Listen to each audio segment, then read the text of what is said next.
Hello everyone, it's story time. Today's story is called The Phillips in America. Way back in 1983, my dad received an award, and that entitled him to go to do his master's in theology in New York City at a place called Union Seminary. These words are very big, so ask your parents to explain them to you. Well, it was going to be our first flight, except for Dad. He had been overseas before. We got excited and we asked, what must we do? So our parents said, well, all we can do is take our clothing with us. And so we packed our suitcases full of all our favorite clothes. And the day came and we got onto the plane. And it was time to take off. My name is Lance. I was 10 years old then. My two younger brothers, Byron was 7 and Stephen was only 2. The flight was very long, but we watched movies on the flight and they fed us all the time. That was my best part, eating on the plane.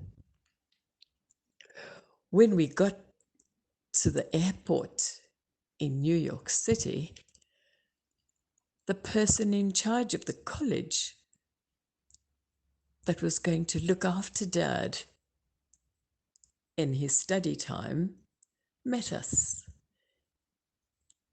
He took us to our apartment, which is the flat, and we stayed on the 6th floor of Van Dusen Hall.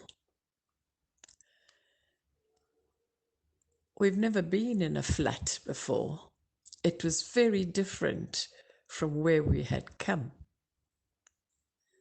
However, I was ready for my new experience.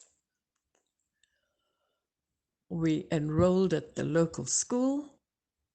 Stephen was too young to go to big school, so he went to a pre-primary school on the basement level of our flat.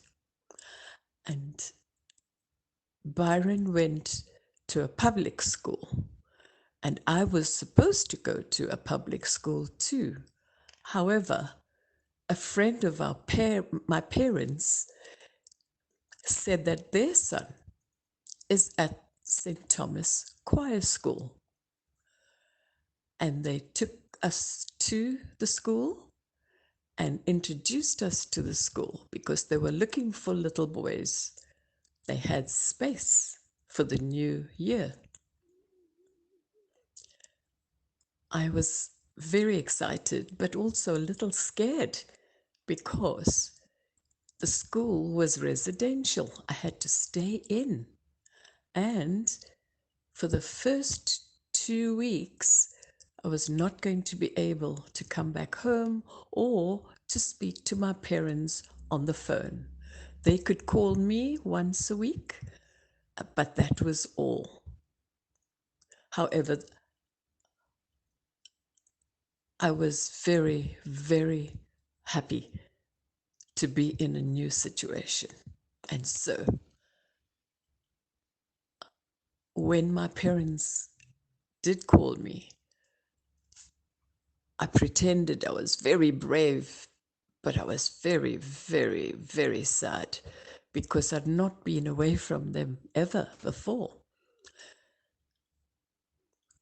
When I put the phone down after speaking to them, I cried and cried and cried because I was so homesick. I wanted to go home, but I couldn't. After 2 weeks, I was told that we're going to be singing our first evensong. I was so excited because each day we had choir practice and I loved to sing and I learned how to read music. And the boys were very friendly. We made friends, and there was only 10 boys in my class with me. It was a very small school. There was only 40 boys in the whole school. However, we had to practice a lot of singing because it was called a choir school. But we also had to do our academics and work very hard on the Saturdays that we didn't go home, because we could only go home once every 2 weeks. On those Saturday mornings, we were told that we had to do social outreach programs. And that meant us making sandwiches from scratch and packing them into packets and hand delivering them to the people who couldn't get out. That was a new experience altogether for me. I had to learn how to make sandwiches because back home I did not make my own sandwiches. But it was a good learning experience for me. I became independent. I learned new things. We did a lot of sport at school as well as academics and a lot of singing. Each Sunday morning we had to sing at the 2 services, and then at 5 o'clock in the evening we sang at evensong. We used to get quite excited on Sunday evenings because our parents came to the service, and what was more, they could take us to dinner after the service. But we had to be back at school by 9 o'clock in the evening. And it wasn't a problem at all because I had my friends. I was used to the school, used to the program, and used to not being with my parents every day. So those 3 years were very exciting years. We visited lots of places in New York City. We went to the Central Park and had picnics in the park. We had visitors come from South Africa to meet us, to see us, and to see how we had settled in the United States. We had people come from other places as well. Do you know that we still have our friends from New York? We still write to them, and they keep us in contact and in prayer when we need it. So this experience, although at the beginning was very, very scary, it became more and more exciting because at our choir school, we had to sing for very famous people. I had the joy of singing in the premiere performance of Andrew Lloyd Webber's The Requiem. Now, that was a beautiful experience because I met Andrew Lloyd Webber. He's called Sir Andrew Lloyd Webber now. I met Placido Domingo, the tenor. I met Sarah Brightman, the beautiful soprano singer, all at that premiere performance.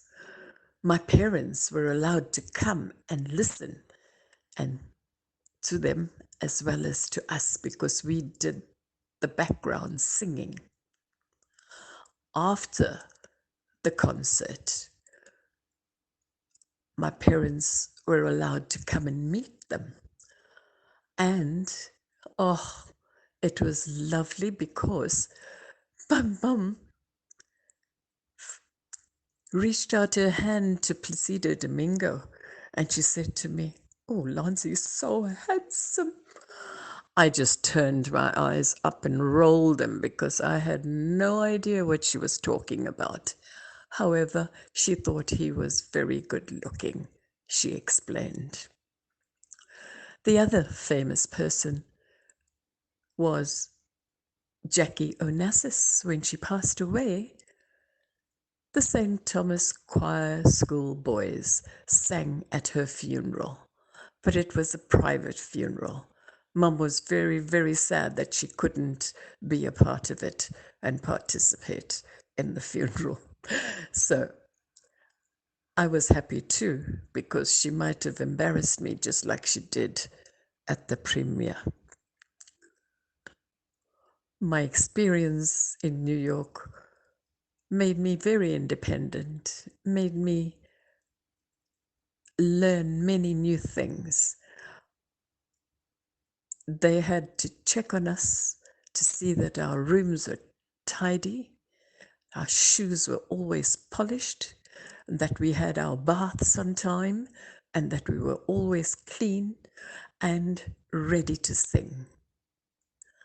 They looked after us when we had a cold, because we couldn't have colds when we had to sing those high parts as soprano cantors. So we were both excited, my friend and I. We sang at all these wonderful services and met many, many, many people. I will not tell you how excited I had been to be part of the New York experience. So if any of you get a chance to travel like we had, and the privilege of doing new things, having new experiences, please take them, because they are once in a lifetime experiences. Until next time, bye.